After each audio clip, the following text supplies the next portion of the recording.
Bună, dragilor, și bine ați venit la o nouă citire. De această dată vă invit la o citire generală, în cadrul căreia vreau să arunc o privire în trecutul, prezentul și viitorul tău și de asemenea vreau să vedem ce surpriză ți se pregătește, ce urmează în viața ta din momentul în care vizionezi acest videoclip. Hai să vedem. În trecut. Wow! În trecut s-au întâmplat multe. În trecut văd aici o amânare care nu a fost menită. Da? Ceva s-a amânat, s-a început o relație târziu, cineva te-a amânat cu ceva anume, te-a întârziat. Văd o persoană foarte prinsă de trecut, cineva care nu vrea să lase trecutul în urmă, cineva care nu vrea să renunțe la niște bani, la o relație veche. Poate chiar în unele cazuri e vorba de o problemă financiară pe care cineva o are. Poate e vorba de tine, da? Că ți-a fost teamă să faci schimbarea, ți-a fost teamă să renunți la o relație, la un loc de muncă, la ceva ce pe de o parte îți dădea stabilitate, dar pe de altă parte te văd aici destul de temător, da? Pentru unii dintre voi e vorba de faptul că ai fost pus într-o situație în care ai dat față în față cu o teamă, poate o teamă de trecut, sau poate e vorba de o relație toxică pe care ai avut-o. Și văd aici că primești un răspuns în legătură cu această așteptare mare. Este un răspuns pozitiv, deci lucrurile sunt benefice și de asemenea văd un echilibru material. Ori primești niște bani, ori în alte cazuri e vorba de o stabilitate materială, da, la care ai ajuns. Hai să vedem mai departe ce este în prezent. Da? Ce este în prezent. Ok. În prezent văd faptul că ești o persoană foarte independentă din punct de vedere financiar. Poate chiar ești o persoană care conduce, o persoană care îi ghidează pe ceilalți, care impune reguli. Văd că ai multă responsabilitate la muncă. Pentru cei care nu lucrați, atenție, deci cei care nu aveți un loc de muncă sau nu mai lucrați, e vorba aici de o recompensă pe care o primești, da, sau niște bani suplimentari pe care îi primești din partea unei persoane cu autoritate sau din partea autorităților. Poate chiar să fie o perioadă în care te respecti foarte mult, te iubești foarte mult, ții foarte mult la starea ta de bine, te îngrijești mult, începi să te respecti mai mult, uite.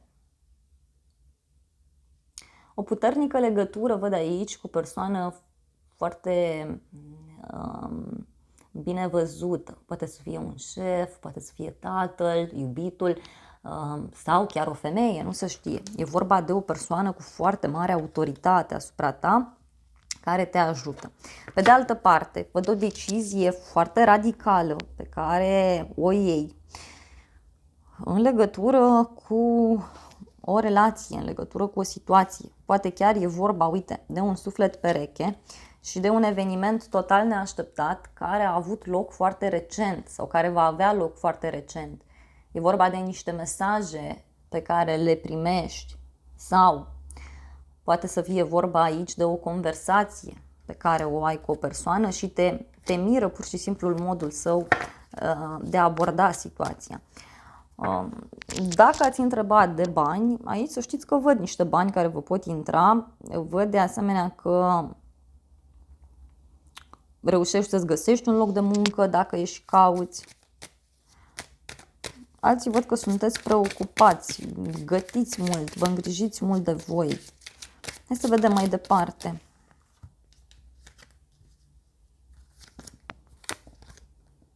Iar a ieșit regele de monede. Aici e clar, e energie de suflet pereche sau e vorba de o persoană de la muncă care rezonează foarte mult cu tine, care seamănă cu tine, care are același grad cu tine, sau știu eu.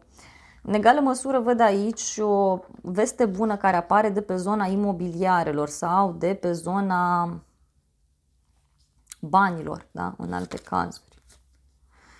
Iar a apărut Cavalerul de Spade și cu Asul de Monede. Dragilor, aici voi veți avea o surpriză sau o surpriză din partea unei persoane care vine și vă oferă o veste nouă. Cineva vă propune ceva stabil, ceva închegat, ceva ce se poate dezvolta. De asemenea, dacă ești într-o relație, să știi aici că foarte curând vei avea, dacă n-ai avut deja, o discuție prin care lucrurile se clarifică radical între voi. Mergeți într-o nouă etapă. Îți muți casa, îți muți țara, mergi în altă parte. Deci au loc astfel de discuții. De asemenea, pentru cei care sunteți singuri, vedeți că apare cineva în viața voastră foarte rapid, dacă nu a apărut deja. O surpriză pe care o văd și care are legătură cu o veste ori legată de bani, ori legată de o stabilitate mai mare într-o relație. Cineva vrea o stabilitate mai mare, cineva ți oferă aici o dovadă. Da? O dovadă. Însă văd că tu nu prea știi ce să faci. Te văd destul de obosit, destul de obosită. Nu prea știi ce să mai crezi. Hai să vedem mai departe, în viitorul puțin mai îndepărtat.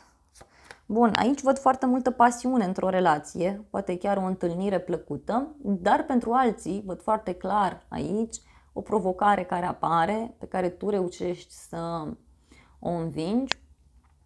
Urmează o perioadă destul de intensă pentru tine, în care reușești să te afirmi, în care reușești să îți exprimi emoțiile, sentimentele. Pentru că ai tăcut foarte mult, ai tăcut foarte mult timp, ai dus ceva greu în spate, mult timp. Și acum gata, îți exprimi nemulțumirea, exprimi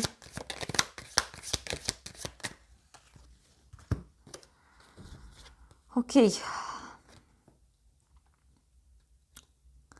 O dorință care ți se îndeplinește, dar vezi că are legătură ori cu o despărțire, ori cu ideea aceasta de a renunța la ceva, de a lăsa ceva în urmă.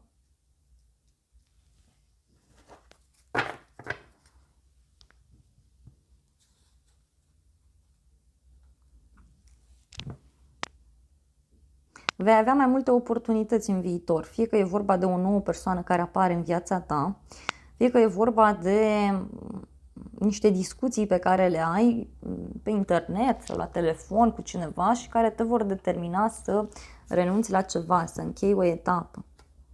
Văd foarte mult ajutor din partea unei persoane din familie sau din partea unei persoane extrem de apropiate de inima ta. Aici parcă îți schimbi jobul sau îți schimbi locul de muncă sau apare o noutate care te determină să schimbi lucrurile în această relație, în această situație. Pentru tine aici, e clar, apare un nou început. Un nou început și văd că îți dorește aici să lași ceva în urmă. Noutățile care apar sunt foarte benefice pentru tine, sunt de destin, nu poți interveni asupra lor și mai mult decât atât, văd că te concentrezi foarte mult spre trecut. E bine să lași în urmă ceea ce nu mai funcționează, pentru că sunt lucruri bolnave, da? Poate e o relație bolnavă, poate, nu știu, lași ceva în urmă, ceva ce ține de zona medicală. Da? Și aici văd un nou început pentru tine. Uite, extrem de frumos, pentru că reușești să crești, să înflorești. Mai vreau o carte. Pentru cei singuri apare o nouă persoană, așa cum v-am spus.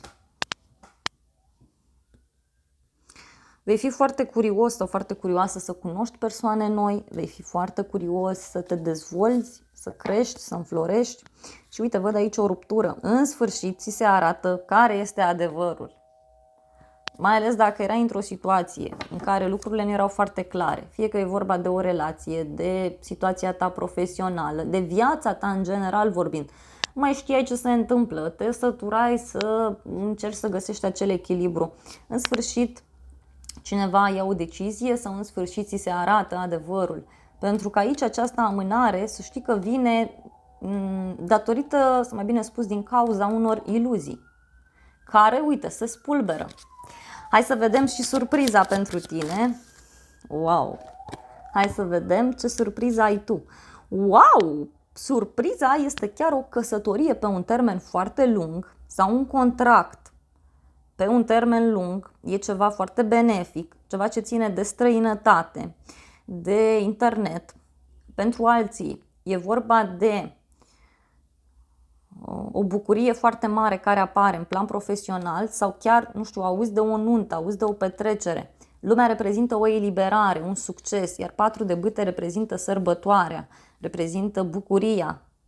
Surpriza pentru tine este că ceva se încheie, fie se încheie o relație, fie surpriza pentru tine este faptul că reușești să te rupi dintr-un loc sau dintr-o situație în care nu-ți mai era favorabil și uite câtă bucurie ai tu aici. La baza pachetului, valetul de cupe poate să fie și ceva ce ține de un copil sau de niște sentimente pe care tu le ai față de o situație. O să mai cer o carte pentru tine.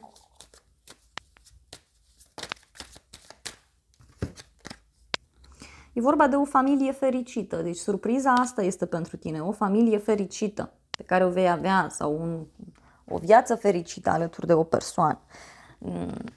O surpriză, o nuntă în familie pentru alții, o sărbătoare în familie. Reușești să rezolvi ceva legat de o casă în alte cazuri. Și asta este foarte interesant. Da. Aici atât, trebuie să lași trecutul ăsta în urmă și să te deschizi în fața noutăților. Da? Uite, 3 de cupe, iar e cu petrecere și cu asul de cupe. Deci ori primești o invitație la o petrecere, ori mergi la o petrecere și acolo cunoști pe cineva. Deci aici ceva se întâmplă. Parcă e o nouă etapă în viața ta în care ai liniște și pace. Hai să vedem și zodiile implicate. Și avem Capricorn, Taur, Fecioară, Rac, Pești, Berbec, Scorpion, Vărsător, Leu, Taur,